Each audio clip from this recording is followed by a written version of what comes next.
Hi Aries, welcome to Sophquest. I'm Spence, and I want to say welcome to any new people coming into the channel, and welcome back to the subscribers. Thank you so much for subscribing. So guys, this is going to be a weekly reading, a tarot, oracle, and little bits of astrology reading for you for the week of July 12th through the 18th. So the big news, I suppose, this week, while I'm shuffling for you, is that Venus and Mars, after going through oppositions and squares with the outer planets of Saturn and Uranus last week and the week before, they're now conjuncting in Leo. That's a beautiful thing. Leo is the fifth house. Fun, romance, creativity, play, sunshine, good stuff. So the celestial lovers doing a dance. And there's going to be some communication about love, I think, this week with Mercury also in Cancer about how we feel, right? We're still in Cancer season until the 22nd. So in Cancer, that's, that is the season of emotions and water, right? Home and hearth, how we feel. So conversations about those things. Right now, I am shuffling for you from the Oracle of the Seven Energies by Colette Baron Reid. Going to use that again this week. I'll pull one of those for you now. And then I'm going to use the Light Seers Tarot by Chris Ann. I'll show that to you in just a second. Okay, Aries. There's your card. The Oracle's Gift, Aries. The Oracle's Gift this week for you. I will read this for you from the book because I enjoy doing that so very much, and I really hope you enjoy it too. Leave me a comment below and let me know if you like that, all right? All right, now I'm going to show you the box for the Light Seers Tarot. This is by Chris Ann, one of my favorite decks. An excellent deck, gorgeous artwork, very colorful. And I'm going to pull a 9 card for you now. So Aries, why don't you settle in with me? All right, sit, have a little bit of time for yourself. Do some deep breathing. Bring down your cortisol, drop your shoulders, put your feet on the floor.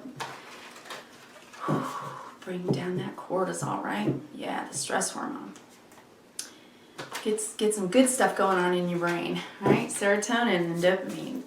All right, I've shuffled these plenty before the video, but I'm going to go ahead and just do a quick shuffle again for you and pull your 9.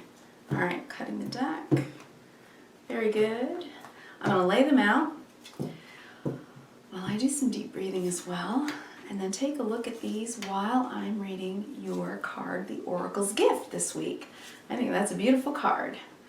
So, we're still in Cancer, and Mars and Venus are having a conversation with Mercury in Cancer. Mercury is the planet of communication, about the things that Venus and Mars, which is really the divine feminine and divine masculine principles, what they are talking about. So we're probably talking about love and relationships and the things that we value in our relationships and the changes that we want to make, right? We had those squares and oppositions last couple of weeks dealing with some issues on that front, right? Okay, Aries.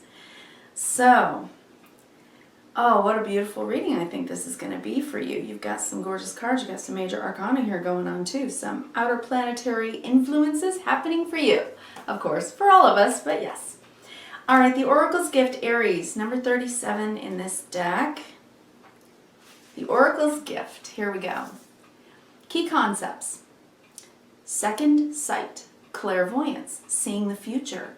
Fate as a future determined by the choices you make now. Seeing the signs around you, recognizing potentials versus absolute determinism. So keep an open mind, right? When we ask for a sign from the universe, we're essentially asking for divine guidance that we believe needs to come from a source outside of us. This is because we don't always trust our intuition, our ability to read between the lines and see beyond time-space.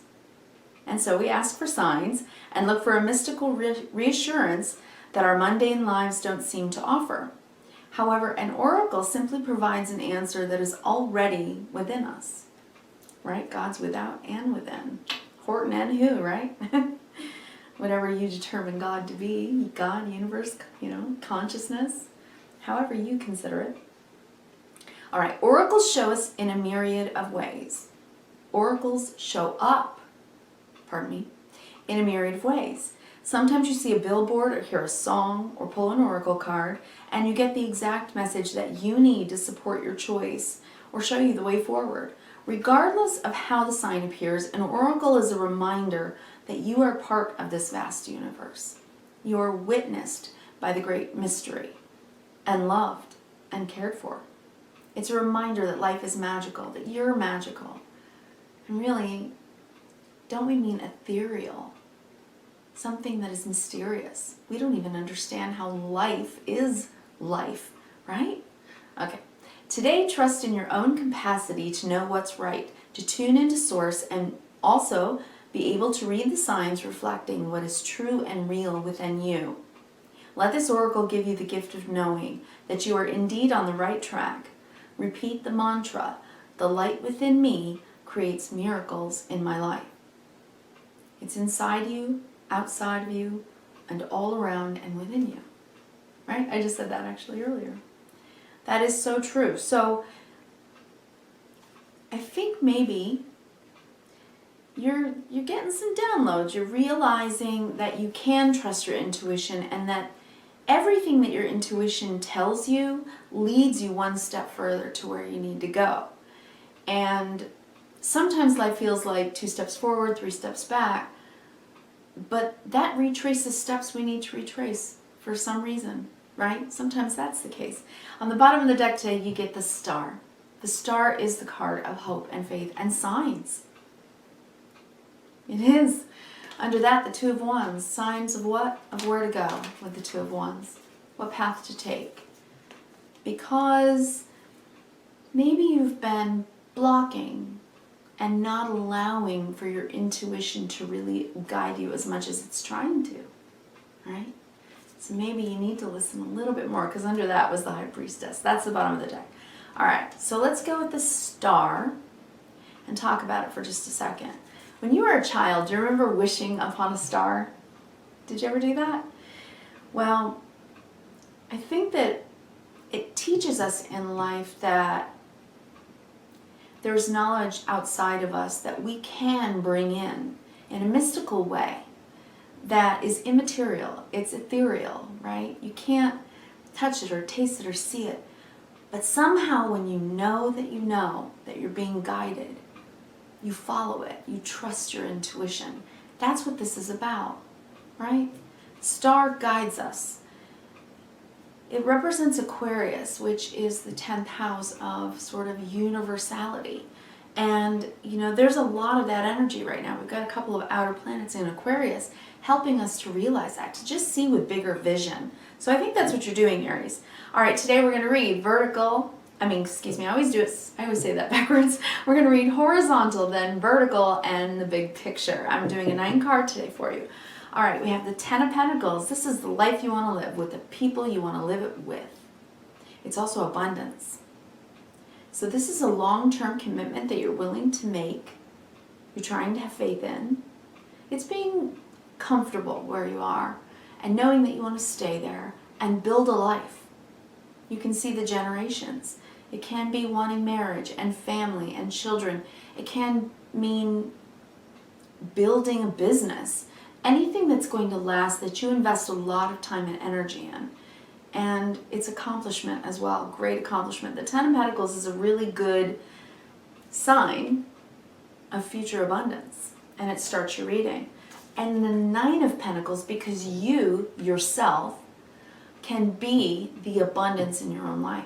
What you do, how you grow your garden, can not only benefit you in the long term, but it will benefit others. Because you want to work with others. You want to build with others. The 3 of Pentacles is how we create with others in our lives something that we establish as sacred to us and important to us. It's something that we cooperate and collaborate on because it's not just important to us, it's important to the people that we care about. So this is just beautiful. Look at this. So this can be very much so a brand new job that is excellent. Really going to be a long-term thing for you. It's opportunity. And it's saying you can read the signs. For sure. And you can trust yourself that the abundance on the outside, right, actually first begins within. When we have gratitude, when we're in the spirit of abundance, that life is abundant, love is abundant, goodness, kindness, charity, passion, every good thing, right? All the things that we value, when we carry those things within us with hope and faith and trust that the universe has our back, when this is within us, then we grow that spirit of abundance within us, and it reflects on the outside, because we're open to working with others, because we're not doing it selfishly, because we're trying to create a life that lasts in harmony. I think that you got your message last week was about harmony, wasn't it? This is you doing this week, right? Harmonizing Mars and Venus coming together, the left and right side of your brain, your feminine, masculine principle working together, your inner world, the moon, and your outer world, the sun. So let's look at the next line. You've got the Wheel of Fortune, a time of fortunate change for you, because you've really gone inside with the Hermit, spent some time alone, separated yourself from others to figure out what you wanted with the King of Wands. The King of Wands is really very much about our strong desire, and then because it's a king, it's taking action to do so, to put our desire into action. This is an entrepreneur. This is someone who's brave, courageous, and has a personal authority. This represents you in this reading. You are a fire sign. This is the fire suit. You're mastering your own energy and how you put it out in the world. And you're saying, you know what I really want to do? I really want to take what I know I do well and then do it with others so that I can have abundance. The abundance of friendship, family, abundance of, yes, financial, career opportunities, things like that. Very much so. You're thinking long term now, Aries, and you're thinking about what you yourself can do to feel good about you, but also allowing for others in your life to be a part of it, right? I think that's a beautiful thing. I really do, because I think you're in a better place, a little more hopeful place. And maybe if you've been, at the crossroads asking, where do I go? What do I do? I think you're getting your answer, right? So it's just put the walls down, right? And don't quit. You're almost there. You're being led. You're being guided inwardly and outwardly. That's really beautiful. And things are going to be really changing for you with the Wheel of Fortune. You've got the Wheel of Fortune and the Hermit here in the center. And that's just so auspicious. These are major arcana cards, which means a pivotal moment in the hero's journey, in your journey, Aries. And it's not the only one. Down below, yes, we have the Queen of Wands, another aspect of yourself. You've got the yin and yang aspect of self, firstly. We'll talk about that in a second on the vertical. So you've got the yin energy. This is confidence. This is shining from within, right? This is shining your light, allowing people to see your beauty, allowing yourself to shine in a way that perhaps you had been snuffing out a little bit before. Confidence. Confidence is the most attractive thing in the world, and it attracts to you the abundance that you're really seeking, right, Aries? And with the Fool, you've been willing, I think.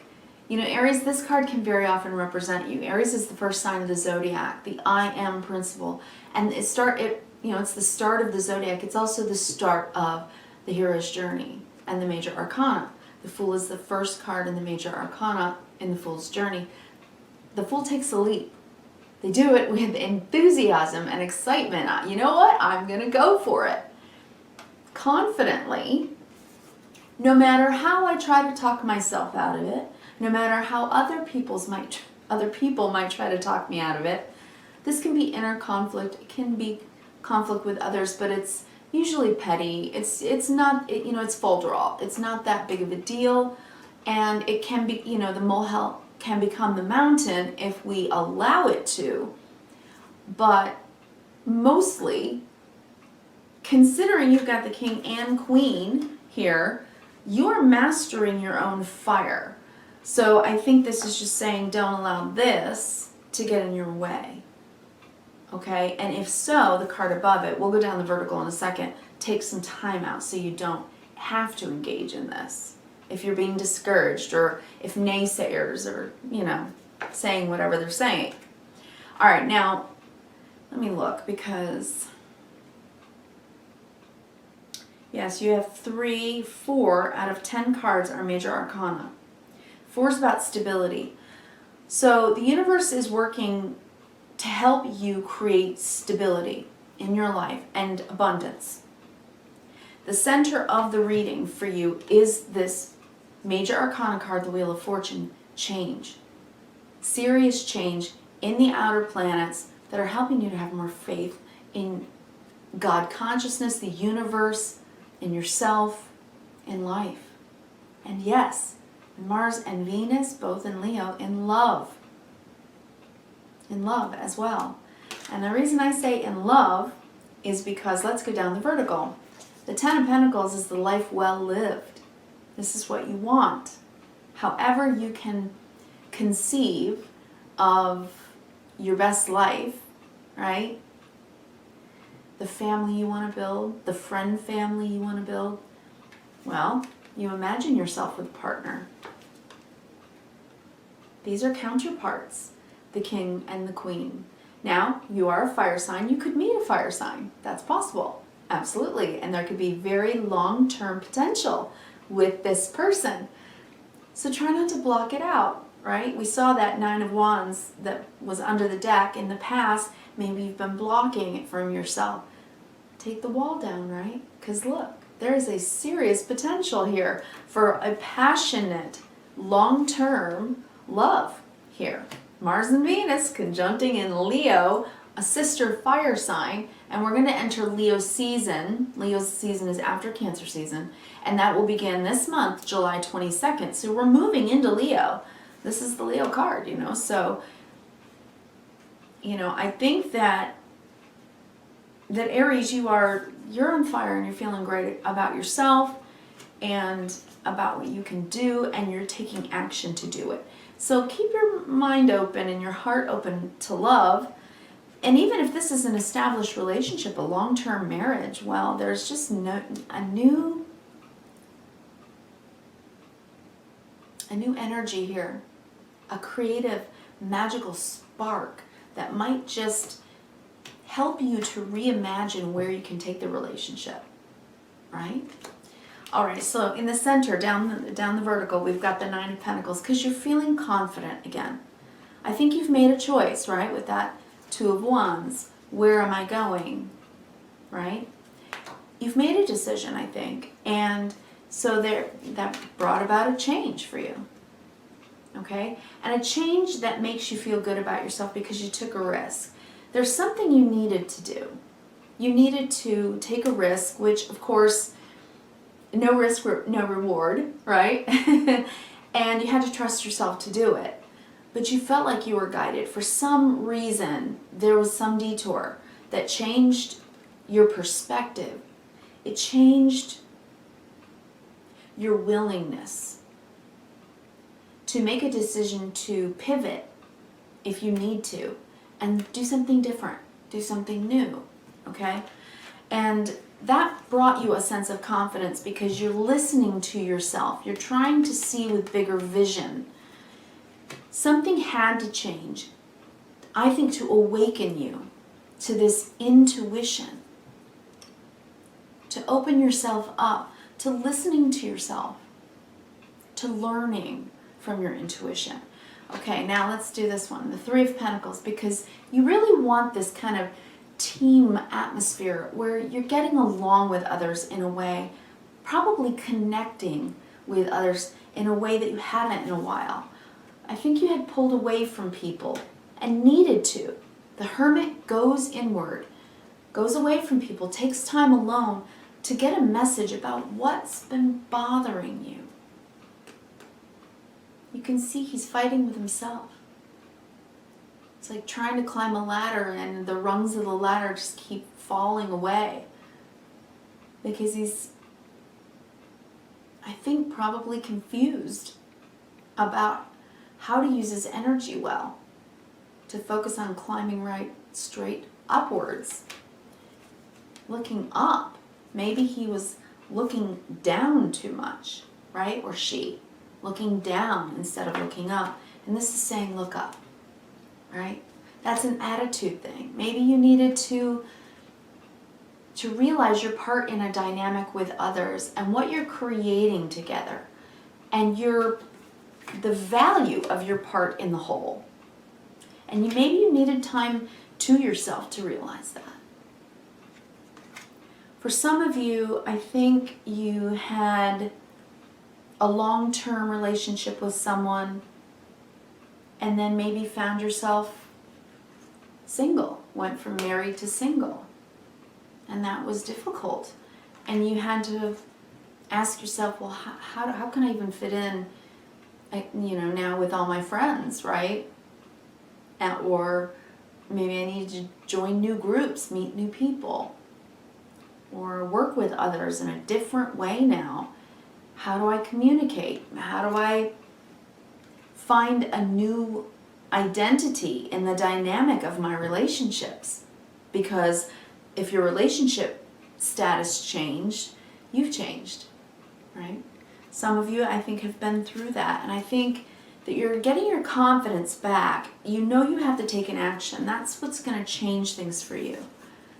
And time alone's okay.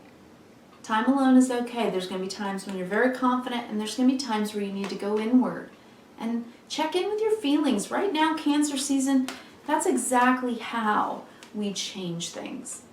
We honor how we truly feel, and we tell ourselves the absolute truth about the messages that we're receiving from our feelings.